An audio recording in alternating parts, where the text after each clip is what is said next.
Welcome back to Daily Flash. When it comes to posting video online, let's face it, there are a lot of major fails. Major.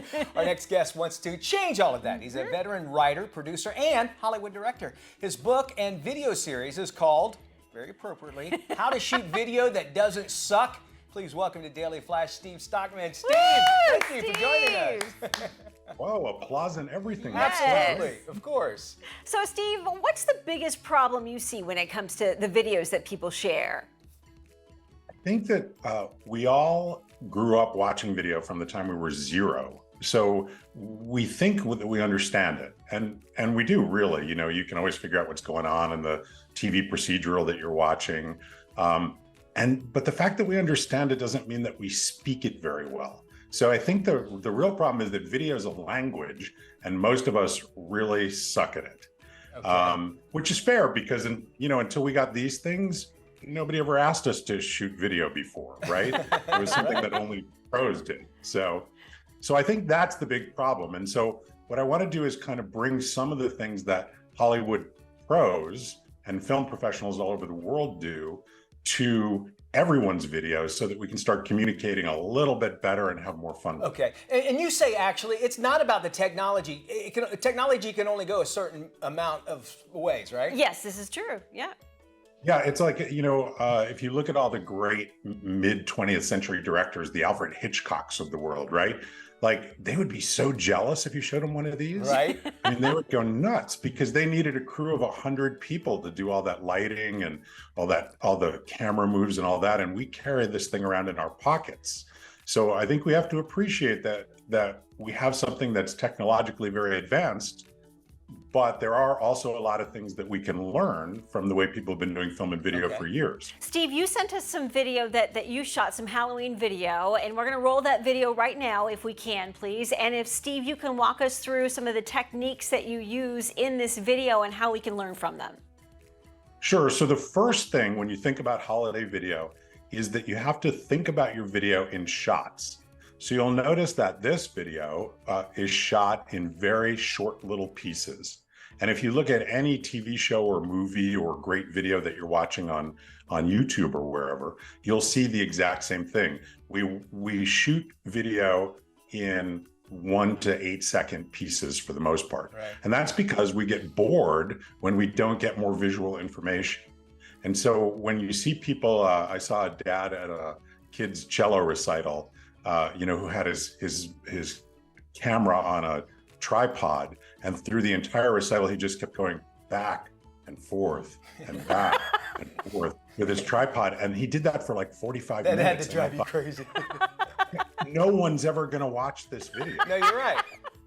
You're right. So is it part of the ADD generation as well? I mean, that because of TikTok and all that, we can't. Because once you learn it, you'll never do it again. So what I want you to do this holiday is shoot short shots, right? So pros do it. We shoot slightly longer shots, and then we have people edit it for weeks and weeks.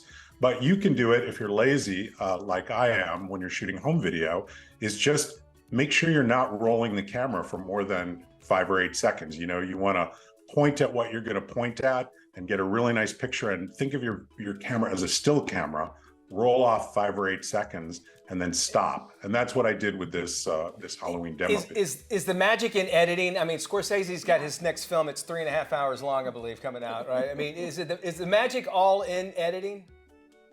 It's funny because editing really at its simplest is cut, copy, paste. Just like Microsoft Word, right? Yeah. So we all get hung up on, the techniques and the editing and the toys and the buttons, and none of that is important. What's really important if you're doing video for your holidays is you want to take your video and then you just want to cut out everything that looks terrible. Okay. And that's all you need to do. Just delete it and your video will instantly be so much better.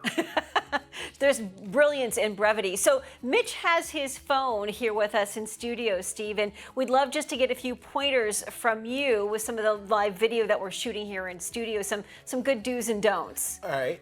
Ooh, look at that. Okay. That's cool. So the distance, I noticed like in the video you shot, you were pretty close up to the subject. I mean, thank you for noticing that. That's a big one. So what I like to say is don't shoot until you see the whites of their eyes. Okay. And the reason we say that is because video is about people, right? I mean, you can do, maybe you don't have to like surgically. Thank you, Steve. Yeah. Videos, it's about people, right? The turkey is going to look the same every year, more or less. The tree is going to look the same every year, more or less, right? But we change. And we don't look the same as we did 10 years ago.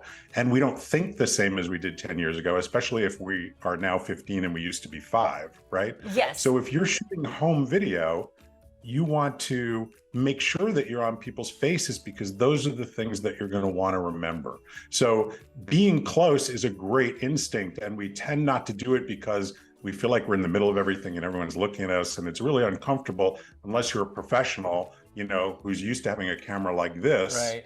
You know, it's weird, but try it. Stay a little bit closer. The other thing for home video, there's no such thing as a Zoom microphone, right? So if you're way on the other side of the room, you can't hear anything that's going on. Yeah, I think that's where technology comes in. They have those wireless microphones that you could put on, and even boom mics somewhat, so you can hook up to your iPhone. But yeah, I think people forget that all the time, that they're talking, and you hear yourself because you're right next to the phone, and you're really loud, and you can't hear the other person. What about the view from above versus the view from below? That angle. You know, I think that we tend again to hold the video or the camera where our eyes are, especially, you know, when we're using cell phones to shoot with.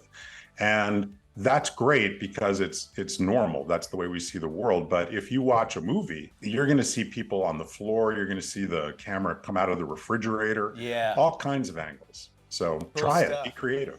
Thank you, Steve. This is good stuff. If you want more information on Steve, his book, and his video course, just go to his website, stevestockman.com. We have that link on our website.